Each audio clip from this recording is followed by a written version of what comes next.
In this video, I'll show you how to set up and change default credit card in Apple Wallet. By the way, if you run a business, Apple Wallet probably isn't the best option for you, but I'll explain more about that later in the video. Open the Wallet app on your iPhone. If you're not already in it, swipe down on your home screen and type Wallet in the search bar to open it.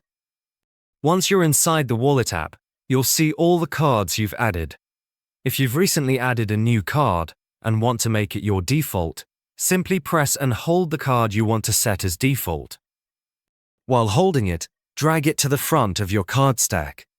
Once it's in the front position, you'll see a message confirming that this card is now your default card for Apple Pay. Tap OK to confirm. You can repeat this process any time to change your default card again. Apple Wallet is decent, but personally, I prefer MoneyGram for day-to-day money transfers, especially if you live in the US or Canada. If you're worried about online fraud, they even have physical locations near you where you can make transfers in person. There's a link in the description below to create a free account. But if you run a business or plan to start one, Airwallex is a much better option. You can send and receive money from all over the world, in many different currencies.